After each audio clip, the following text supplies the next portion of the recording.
Bem, pessoal, para essa próxima questão eu vou tentar rever de forma bem rápida alguns conceitos básicos de um programa, principalmente a noção de operadores e expressões, tá? E aí, para isso, eu vou tentar chamar algumas linguagens com as quais vocês têm maior familiaridade, que é a ideia de Python e Java, certo?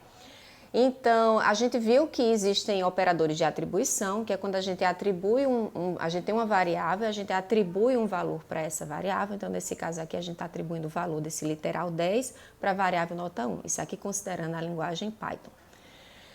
A gente também tem a noção de operadores aritméticos, certo? Então, quando a gente opera sobre números, a gente vai usar operadores como mais para somar, menos para subtrair, vezes para multiplicar, a barra para dividir, ou então a gente usa a divisão inteira, no caso Python tem aqui um operador de divisão inteira. A gente vai usar esse módulo ou porcento para ver o resto da divisão.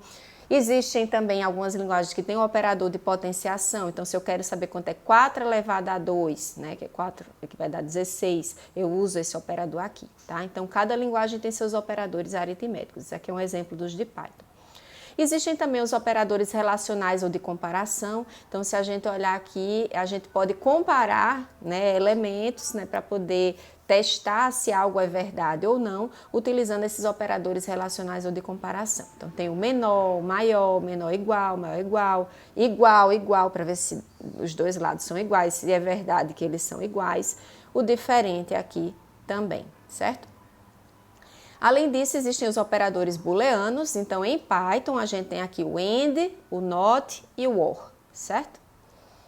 Em Java, a gente tem também aqueles operadores aritméticos de Python, né? Nós não tem aquele operador da potenciação, então a gente tem aqui o mais, o menos, o vezes, a divisão, o módulo, que é o resto. Existem também esses operadores, né, de autoincremento, autodecremento, mais e menos, que a gente vai ver que eles podem ser pré-fixados ou pós-fixados. E aí vou falar disso para vocês já já.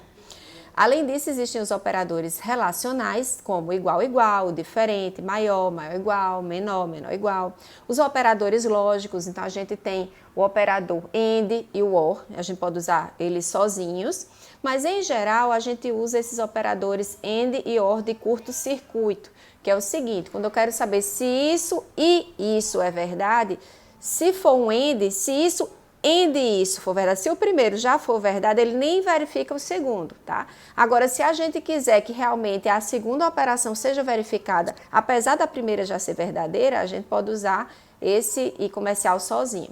Da mesma forma, o ou, se a gente quiser usar uma barrinha sozinha, a gente pode. Se isso ou isso for verdade, faça isso. Então, digamos, no caso do AND, né? Se isso e isso for verdade, faça isso. Se a primeira não for verdade, ele nem verifica a segunda, né? Porque ele só vai ser verdade se as duas forem verdadeiras. Então, se a gente quiser que realmente nem verifique a segunda, a gente usou esse AND com os dois is comerciais. Se a gente quer que verificar uma situação com ou, se isso ou isso for verdade, faça isso. Então, se isso já for verdade, ele não vai verificar a segunda parte da expressão se a gente usar essas duas barrinhas daqui, tá certo? Então, além desses operadores lógicos, a gente também tem o operador de NOT e temos o operador aqui de ou exclusivo, que é aí o circunflexo. Além disso, tem também os operadores de bits e de deslocamento, né? Então, para operar aí sobre números binários, a gente pode estar usando aí os shifts, o AND, OR, SHOR, por aí vai.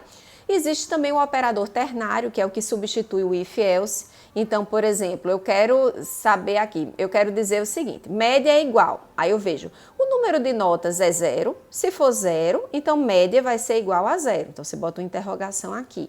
E aí, se não for, caso contrário, a média vai ser quem? A soma dividido pelo número de notas. Então, a gente pode usar esse operadorzinho aqui, ternário, de interrogação, dois pontos, para representar essa condição, essa situação. Além disso, né, a gente também tem o operador de atribuição em Java, o operador de concatenação de strings, que é o mais. E aí, nos operadores unários, a gente pode ter o mais, o menos. Eu posso sempre botar um mais ou menos na frente de uma variável ou de um literal numérico. E aí tem esse NOT também, né, esse que a gente também pode utilizar na frente de uma variável booleana, que é para negá-la, tá certo? Além disso, tem esse operador de comparação de tipos, por exemplo, que é o instance of. Eu quero saber se uma variável ela é uma instância de uma certa classe. Então, esse instance of vai me retornar true ou false, dependendo do meu teste. E aí, a gente também tem a noção de expressões, certo? Se a gente olhar para Python, eu trouxe aqui alguns exemplos de expressões em Python, né? Uma expressão ela vai ser o quê? Uma combinação de valores, variáveis, operadores, chamadas de função, que vão ser interpretadas ou avaliadas de acordo com as regras de precedência e de associatividade particulares da linguagem de programação. O que é regra de precedência? É tipo, se eu tenho lá A mais B vezes C, primeiro eu vou fazer a soma ou vou fazer a multiplicação? Então, cada linguagem ela tem suas regras de precedência. Quais são os operadores que devem ser avaliados primeiro? E aí a gente tem que observar essa tabelinha para poder avaliar qual é o valor final de uma expressão, certo? E aí a gente pode ter expressões que podem ter um valor avaliado como booleano, ou uma expressão cujo valor avaliado seja um número, tá certo? Então, nesse caso aqui, eu quero saber se número mod 2, o resto da divisão do número por 2, se é igual a zero, se isso é verdade ou não. Então, isso é uma expressão que no final vai me retornar um valor verdadeiro ou falso. Eu quero saber se a idade de Pedro é maior do que a idade de João. Então, eu vou avaliar essa expressão, vou ver se ela no final vai ser verdade ou vai ser falsa. Eu vou ter uma expressão para me dizer qual vai ser esse valor. Preço menos o desconto vezes preço dividido por 100. Tá? Aqui isso é uma expressão aritmética, que vai me dar um valor numérico no final. Eu quero saber se eu paguei minhas contas e preciso de psicóloga. Né? Então, usei um AND aqui. Então, isso é uma expressão booleana também, ou uma expressão lógica. Tá certo, gente? E aí, existem operadores de incremento e decremento. Né? Então, aqui... isso daqui, no caso, não é em toda a linguagem, mas em Java, por exemplo, é um exemplo de linguagem onde a gente tem essa noção. E aí eles podem prefixar, ou podem vir depois, pós-fixar um operando, certo? Se preceder, se ele vier antes, a operação tem que ser executada antes de você obter o valor do operando na expressão. Então, digamos, tem aqui int x igual a 10 e int y igual a mais x mais 2. Se eu mandar imprimir aqui o valor de y vai ser quem? Vai ser x, mas primeiro eu somo x mais 1, né? X mais mais. Então, x ficou 11. 11 mais 2, aí ficou 13, tá certo? Agora, se eu tivesse o mais depois, eu primeiro ia pegar o valor de x como estava. O 10 mais 2 ia virar 12. Se eu tivesse aqui, ao invés de mais x, tivesse x mais 2, eu só iria aumentar o valor de x depois de pegar o valor de x para achar o valor de y. Então, se eu tivesse aqui que int y igual a x mais 2, na hora de imprimir o y, eu teria 12, ao invés de 13. E aí, o que é uma regra de precedência? Né? Se a gente olhar para a Java, mas a ideia geral é básica para várias linguagens de programação, ela vai definir a ordem em que você vai realizar as operações. Né? Então, por exemplo, os parênteses eles vão ter a mais alta precedência. Então, o que está entre parênteses vai ser avaliado primeiro. Depois vem a exponenciação, depois a multiplicação e os dois tipos de divisão com a mesma precedência. Além disso, quando a gente tem a mesma precedência, a gente vai executando os operadores da esquerda para a direita, exceto a exponenciação, né, que a gente faz ao contrário. Então, aqui está um exemplo de regras de precedência em Java. Nesse caso aqui é da maior para a menor. Então, olha, maior sempre vai vir aqui ó, os parênteses, aí o mais, menos, menos, né, e aí ele coloca essa ordenzinha, isso aqui de acordo com esse livro de Princeton, tá? Então, vocês sempre que vão, normalmente as questões que cobram isso, elas vão colocar essa ordem de precedência para vocês. Eu vou mostrar já já. Aqui está um exemplo em Python, mas nesse caso da menor precedência para a maior precedência, tá? Então, aqui, por exemplo, a maior precedência é o que tem maior prioridade, certo? Então, esses daqui vão vir depois, esses de baixo vão vir, por exemplo, o parêntese ele tem maior precedência, então vem antes, tá certo? Exponenciação também vem antes, por aí vai. Então, eu vou mostrar para vocês aqui essa questão que abordou esses conteúdos que eu apresentei para vocês, de operadores em linguagem de programação, de precedência de operadores e operadores prefixados, pós-fixados, e expressões e avaliação de expressões. Então, o que a gente tem aqui é o seguinte, né? Nessa questão 26 do ENAD aí de 2017, Diz o seguinte: algumas linguagens de programação obedecem a uma ordem específica no que diz respeito à avaliação de operadores. A precedência dos operadores aritméticos, relacionais e booleanos é demonstrada na tabela a seguir, na qual os operadores mais e menos, pré e pós-fixados, respectivamente, incrementam ou decrementam a variável. Então, como no exemplo, a variável x, que tem um valor 0, o resultado de mais x é igual a 1, certo? E o de menos x é igual a menos 1, certo? Então, se eu faço mais x era 0, ficou 1, menos x, 0 vai ficar menos 1, certo? E aí ele coloca essa ordem de precedência. Então, primeiro vem o mais e o menos pós-fixados, certo? Depois, o mais e menos unários e o mais e menos pré-fixados, certo?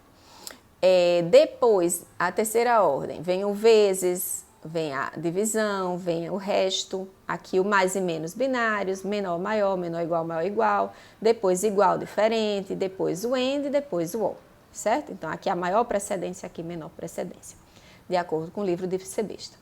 Então, considerando essas informações e sabendo que as variáveis A e B e C têm em determinado momento os valores 1, 2 e 0, então A tem o valor 1, B tem o valor 2 e C tem o valor 0. Então, vocês têm que marcar qual é a opção em que o resultado da expressão apresentada corresponde ao da expressão menos A vezes mais B menos C, certo? Então, para fazer essa questão, aí tem as várias opções, da A, da B, da C, da D e da E. Para resolver essa questão, né, a minha sugestão é, resolva logo qual é o valor dessa expressão e aí tente achar alguma alternativa que corresponda a esse valor. A gente já vai saber que essa não vai ser porque ela é uma expressão lógica. Então, não vai ter nunca o mesmo valor dessa expressão daqui. Aí a gente tem que olhar as outras, tá?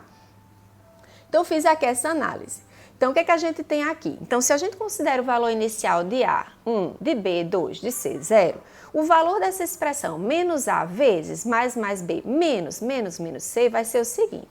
Ó, primeira coisa, menos A não é 1, então menos 1, vezes, aí mais B, vou fazer, mais B vai ser 3, certo? E menos, aí vou fazer o menos C, aí menos 1. Então, vou ter aqui, ó, menos 1 vezes 3, eu faço logo a multiplicação, né, que tem maior prioridade, então menos 3 e menos 1 mais 1, menos 3 mais 1, menos 2. E aí vamos olhar as outras expressões, certo? Então a gente vai ver o seguinte, nessa primeira, o que é que a gente vai ter? A vezes B mais. A gente vai pegar o valor de A, que é 2, o valor de A, que é 1, depois, vezes, aí B mais. A gente não vai fazer o mais, a gente vai pegar logo o valor de B. Antes de acrescentar, ele é pós-fixado, então a gente só pega o valor de B depois, a gente só incrementa B depois, então a gente vai pegar o valor de B atual, que é o 2. Então, 1 vezes 2, aí depois menos, e aí o menos C, vou decrementar o valor de C em 1, então menos 1, então ficou 2, né, 1 vezes 2 é 2, menos 1 mais 1 deu 3, que é diferente. A B eu nem olho, que ela é booleana. A C, vou chegar aqui, menos C dividido por A. Então, ó, se é menos C, C era 0, ficou menos 1. Dividido por A, que é 1, vezes, aí vou fazer menos B. B era 2, ficou 1, né? Então, deu menos 1, que é diferente. Menos 1 vezes 1, menos 1, é diferente. Vou lá na letra D, mais C dividido por menos B, trará. Aí, quem é mais C? Então, ficou 1, dividido, menos B, 1, que é 2 menos 1, vezes mais A. Cadê? Mais A, quem é? Então, eu vou acrescentar mais 1 em A, 2. Então, deu 2, que é diferente. Aí vem a última questão, né? Que vai ser menos A, então, menos 1, vezes, aí B mais. Aí eu não faço mais ainda, eu pego só o valor de B original, que é 2, aí faço menos, aí C menos. O menos também não vai ser feito agora. Eu pego o valor de C atual, 0. Então, menos 1 vezes 2, menos 2, menos 0, menos 2, menos 2 menos 0, menos 2. E aí deu o mesmo valor da minha expressão original. Então, a letra E, que é a correta.